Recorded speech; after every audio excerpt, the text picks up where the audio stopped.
La felicidad, una meta universal, algo que se define como una satisfacción duradera con la vida en conjunto, no una sensación placentera en el momento, algo que buscamos continuamente pero no sabemos necesariamente qué es o dónde está, y que muchos ciegamente intentamos obtener con satisfacciones momentáneas o cosas que solo nos hacen sentir bien. La felicidad es algo que me pregunto siempre. Y en mi camino a entender qué es exactamente, me he topado con muchísimas definiciones y conceptos. ¿Pero es acaso lo mismo para cada persona? ¿Acaso es tan fácil llegar a una conclusión unánime de qué es la felicidad? Y si fuera así, ¿es acaso fácil llegar a tenerla en un mundo tan obsesionado con ser recompensados por cada acción que hagamos y en donde todo parece ir rápido sin dejarnos la oportunidad de pensar? La felicidad es un tema tan sencillo y complejo a la vez que no puede tener solo un significado. Pero ¿por qué la perseguimos siempre? ¿Por qué creemos que la felicidad está en el futuro y no en el momento presente? ¿Por qué creemos ciegamente en esto a pesar de que todos nos dicen que la felicidad es aquí y ahora? Cuando vamos a la escuela nos enseñan a que hay que buscar algo que nos interese y apasione para así poder usar esa habilidad como valor y venderla en el mercado. Nuestra vida gira entonces alrededor de nuestro trabajo, las horas que pasamos haciendo actividades de subsistencia como comer, asearse, cocinar, etc. Y obviamente las 8 horas de la noche que usas para descansar y reponerte para repetir el proceso el siguiente día. Con todo esto en mente, tiene sentido que eso que escogiste como tu habilidad de valor tiene que ser algo que ames y disfrutes. Pero claramente muchos están todavía insatisfechos, infelices. ¿Pero por qué? ¿Dónde encuentras la felicidad entonces? Para poder entender de raíz qué es la felicidad y por qué es tan complicado entenderla, tuve que ir un poco hacia atrás. En la antigua Grecia, con Platón, un filósofo muy importante que se destacó por su teoría de las formas, decía que lo que vemos en nuestro mundo no es la realidad como tal, sino solo un reflejo o sombra de otro mundo conformado por formas o esencia. Piensa en la palabra caballo, solo la palabra y el concepto del caballo. No estamos hablando de ningún caballo en particular, solo del concepto universal, el concepto ideal de un caballo. Ningún caballo es perfecto en sí, cualquier caballo es creado imperfectamente sobre la idea o concepto del caballo ideal, y el caballo ideal contiene la esencia del caballo en sí. Un ejemplo más fácil de comprender sería, por ejemplo, la forma y la esencia real de la belleza. La esencia real está en el mundo de las formas, pero en nuestro mundo no podemos verla por completo. Podemos solo ver una representación de la misma en un objeto, una persona o una pieza de arte. Platón decía que la esencia es lo que no podemos ver, sino solo interpretar, y esta está presente antes de que cualquier cosa exista en sí, y que esencialmente esto es lo que hace que los objetos graviten hacia otros naturalmente. Cada elemento gravita hacia su elemento afín. Esta idea que nos plantea Platón es importante, ya que nos hace cuestionar todo lo que vemos en el mundo, como si no hubiese una verdad absoluta. Aristóteles, su estudiante,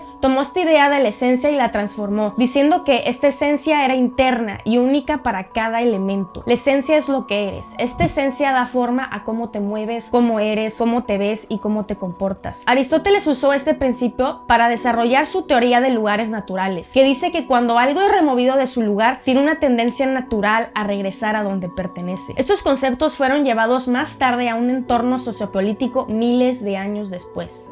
Hegel, un filósofo alemán que es conocido por sus conceptos de libertad, razón, autoconciencia y reconocimiento. Hegel, inspirado por Aristóteles, intentó resolver la cuestión de cuál es el diseño definitivo del mundo. La fenomenología del espíritu de Hegel es un texto filosófico revolucionario que presenta la historia como un proceso en el que la humanidad produce y transforma su misma naturaleza, su esencia. Hegel decía que la razón es lo que lidera al mundo y la historia del mundo es un proceso racional. En otras palabras, él creía que no hay una verdad fija, sino que la historia misma hace que la verdad cambie y la historia entonces es esencial para entender el mundo. Hegel es muy abstracto para este video y podríamos profundizar por horas con sus conceptos, pero toquemos un punto importante, su idea de la conciencia infeliz, el cual es un concepto que él describe como la situación en donde el individuo está incómodo e intenta encontrarse a sí mismo mirando hacia adentro, pero como la conciencia no es libre en sí y está inmersa en el flujo del mundo real, la misma conciencia toma una actitud negativa y extraña hacia el mundo. La conciencia entonces va flotando y no se siente ahí, intentando insaciablemente de encontrar algún sentido de existencia pura y eterna en el mundo externo, haciendo que esto genere una sensación de extravío. Él decía que haciendo nuestra conciencia consciente de sí misma, o espíritu como él decía, nos desconectamos de alguna manera de esa sensación de extravío con nuestra realidad, y que es precisamente esto lo que el humanidad ha intentado hacer a través de la historia, una constante lucha por hacer de esta esencia una realidad sociopolítica, y que en el curso de esta lucha la esencia misma se transforma en los diversos intentos de hacerla una realidad. Más tarde, Karl Marx, odiado y amado por muchos, interpretó este concepto de Hegel haciéndolo un poco más palpable y relevante con el auge del capitalismo. But as your business continues to grow, you find yourself faced with a good many problems.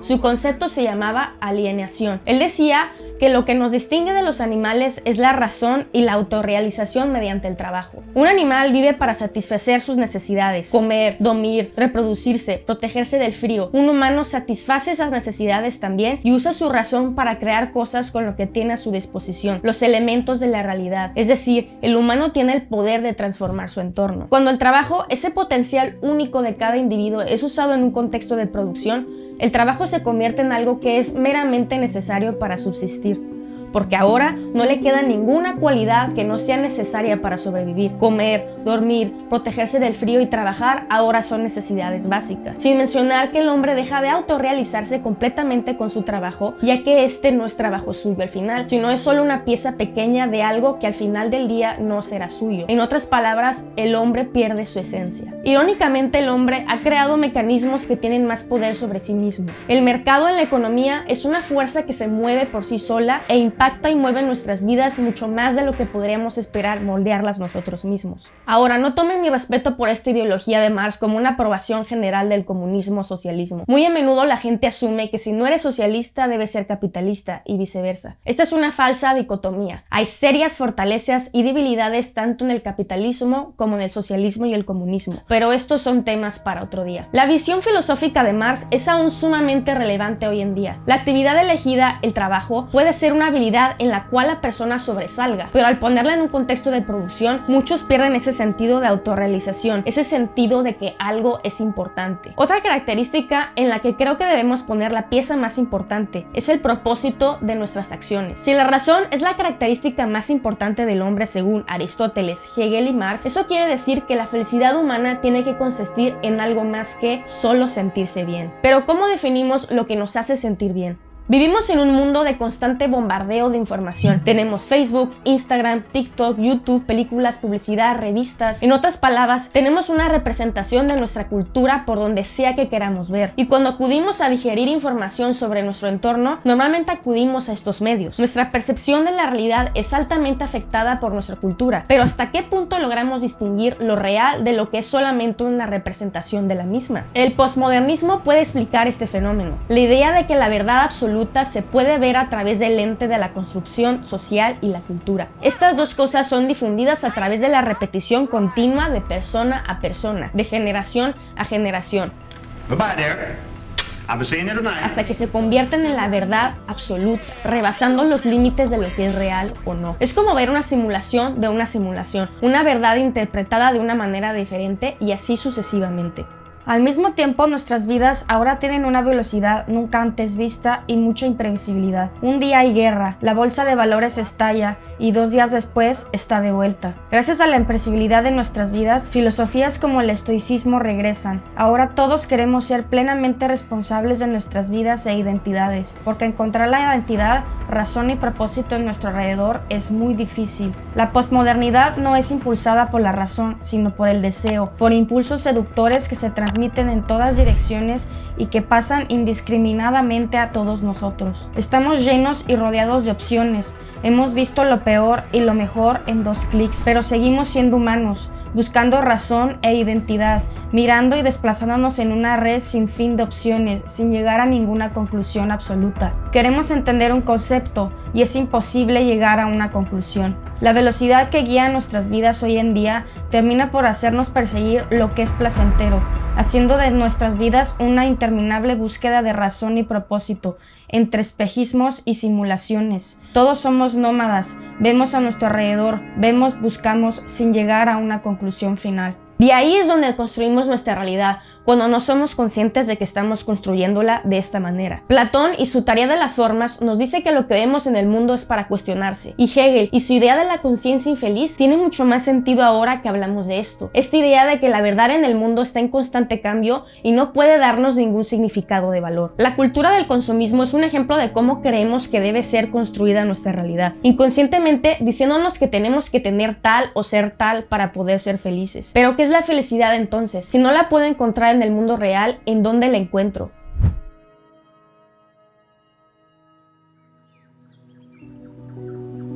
Como dice Hegel, la historia y con ella el entendimiento de la misma existencia de la humanidad están en constante cambio. Y mientras la humanidad está tan ocupada tratando de entender su propia existencia, ¿por qué no encontrar la felicidad en nosotros mismos, en el aquí y el ahora? Si la felicidad está en uno mismo, ¿por qué nos cuesta tanto entender dónde está? Cuando tomamos libros de autoayuda, siempre nos dicen esta famosísima frase: Find your purpose, encuentra tu propósito. Pero como dice Mark Manson, autor del libro The Subtle Art of Not Giving a Fuck, la palabra propósito me aborrece. Y la razón por la cual me aborrece es porque el concepto está muy centralizado en que el propósito es como una misión cósmica y hasta cierto punto sin sentido. Esta idea de que cada uno de nosotros tiene un propósito superior y que la misión en la vida es encontrarlo. Cuando decimos propósito, simplemente estamos preguntándonos: ¿qué puedo hacer con mi vida y mi tiempo que sea importante y significativo para mí? En este sentido, lo que sea que decidas hacer puede ser significativo. Pasar horas frente a la televisión puede ser significativo. Pasar horas escribiendo novelas puede ser significativo. Pasar tiempo con la gente que amas puede serlo también. Lo que sea que tú quieras. Pero ¿cómo defines lo que es importante y significativo? Es aquí cuando yo creo que el viaje interno es mucho más importante que el externo. Conocerte a ti mismo es mucho más importante que entender el mundo en donde habitas. Cada uno de nosotros somos diferentes y en base a que no hay ninguna verdad absoluta, debemos encontrar lo que es importante para cada uno de nosotros. Tratar de ignorar todos los condicionamientos sociales de nuestro entorno y enfocarnos en nosotros mismos. La felicidad es la definición de éxito. Ese sentimiento de satisfacción duradera con la vida en conjunto y no una sensación placentera en el momento. Si yo te preguntara la definición de esta palabra, me dirás probablemente una respuesta muy diferente a la mía. Lo mismo tus amigos, tus hermanos, tu novia, lo mismo Vladimir Putin, por ejemplo. Esta definición de lo que es éxito es un reflejo de nuestros valores. Algunos verán exitoso como tener fama, otros lo verán como construir una familia, otros lo verán como tener tiempo para crear cosas. Sea lo que sea, esa definición está determinada por lo que valoramos. Nuestros valores son algo que ya tenemos, pero muchas veces no sabemos qué son y la manera más fácil de saberlos es mirando nuestras acciones, o en otras palabras, lo que hacemos todos los días. Nosotros podemos decir que valoramos tal y tal cosa, como decir que valoramos la familia, pero si no pasamos ni un solo día compartiendo tiempo con la misma, entonces nuestras acciones están contando una historia muy diferente. Es importante sentarse a pensar si nuestros valores son realmente buenos y no nos están perjudicando de alguna manera, y evitar mentirnos a nosotros mismos. Así que más que lo que valoras, la pregunta más importante es saber por qué valoras lo que valoras. Los valores son tan importantes que cuando algo malo le pasa a algo que valoramos, nos sentimos devastados y empezamos a cuestionar el valor de la vida misma. Pone en duda quiénes somos, nuestro valor como humanos y lo que queremos del mundo. Es por eso que debemos intentar valorar más de una cosa, para así evitar caer en el vacío cuando esa cosa desaparezca y tengamos que reajustar nuestra vida. También es importante evitar valorar cosas fuera de nuestro control, como cuánto dinero hacemos, algún objeto en particular o lo que la gente piense de nosotros. No puedes controlar si le caes bien a la gente, pero siempre puedes controlar si estás siendo honesto, si valoras la honestidad. No siempre puedes controlar cuántas personas valoran tu trabajo, pero sí puedes controlar si estás dando tu mejor esfuerzo. ¿Cómo definimos nuestros valores o cómo los encontramos? Desafortunadamente, la mayoría de nosotros confiamos demasiado en nuestras emociones y es normal, somos humanos. Pero las personas que llevan sus vidas basadas en cómo se sienten se encontrarán perpetuamente en un camino sin fin, constantemente necesitando más y más. Esas cosas significativas deben ser consideradas y razonadas. De lo contrario, pasaremos nuestras vidas sintiéndonos vacíos. Por ejemplo, yo personalmente valoro la creatividad, la serenidad y el conocimiento. Para mí es significativo e importante pasar tiempo en mi vida creando y aprendiendo cosas, y esas cosas para mí son éxito, son felicidad. Tener un ambiente sereno y tranquilo en mi vida es también de suma importancia para mí, así que cada decisión que tome tiene que ir en acorde con estos valores. Puede que durante mi camino a crear, aprender o encontrar serenidad en mi vida tenga momentos difíciles, pero esas son las cosas que estoy dispuesta a tener para pasar mi tiempo haciendo cosas de este tipo. Es también por eso creo que es importante importante aprender sobre finanzas personales, porque entre menos tengamos que preocuparnos por el dinero en la vida, más serenidad, tiempo y paz mental tendremos para hacer o pasar tiempo haciendo esas cosas que son importantes para nosotros. Los valores pueden cambiar con el tiempo, y esto pasa cuando nos enfrentamos a una experiencia contraria al valor que tenemos. Por ejemplo, alguien que valora y piensa que es importante tener más tiempo y dinero por medio de un negocio, quizás se da cuenta al final que no tiene sentido. Quizá termina causándole muchísimo estrés y alienación, ya que ahora pasa mucho más tiempo haciendo otras cosas irrelevantes en su vida. Esta persona podría cambiar su definición de éxito por solo valorar tener más paz y sencillez. Es aquí cuando tocamos fondo, y es importante evitar culparnos a nosotros mismos o al mundo, sentarnos a reflexionar, tener compasión con nosotros mismos y reencontrarnos. Cuando la gente siente que no tiene sentido de dirección, es porque no sabe lo que es importante en su vida. Desconectándonos con el mundo exterior, tomando un viaje interno, siendo un poco compasivos con nosotros mismos y reencontrándonos para entender qué cosas valoramos, puede ayudarnos a sentirnos más felices con nuestra vida en conjunto. Biológicamente, los seres humanos estamos cognitivamente predispuestos a simplificar, clasificar y organizar la realidad para hacer cualquier progreso en nuestras vidas y encontrar sentido. Las ideologías de la realidad son entonces necesarias. Sin ellas nadie podría ponerse de acuerdo en un principio mutuo. Nuestra realidad, nuestras visiones del mundo, son producto de grandes pensadores como John Locke y John Stuart Mill. Son productos del progreso, son algo que sucede más que una trama cuidadosamente planeada y ejecutada. Es una condición humana, una reacción a nuestro tiempo. Las ideologías de la realidad se hacen difíciles de ver y percibir porque vivimos en ellas, son parte de nuestra realidad. Moldean el pensamiento, nuestros deseos, nuestro lenguaje, nuestras acciones y nuestros valores, y nos ayudan como herramientas de expresión, una herramienta mediante la cual la experiencia personal puede conectarse a una colectiva.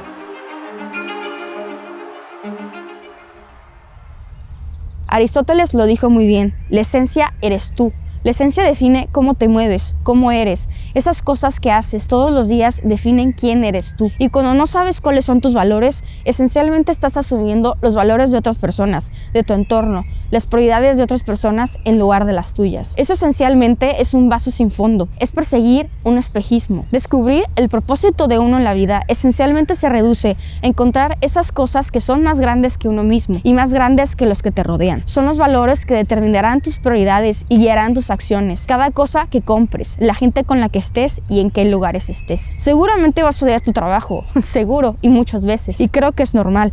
Las circunstancias en las que se presentan los empleos son antinaturales. Esto no significa que no estés hecho para el trabajo. Quizás solo tengas que reajustar tus valores, encontrar un empleo que satisfaga tus prioridades o quizá encontrar esas pequeñas cosas que le hacen falta a tu vida para sentirte completamente pleno. Al final del día, no se trata de ser Elon Musk, Steve Jobs o bueno, tú me entiendes, sino simplemente encontrar una manera de pasar bien la limitada cantidad de tiempo que tenemos en esta vida. Entonces te pregunto, ¿qué es para ti una vida significativa? ¿Qué cosas tienen peso para ti? ¿Qué es para ti la felicidad?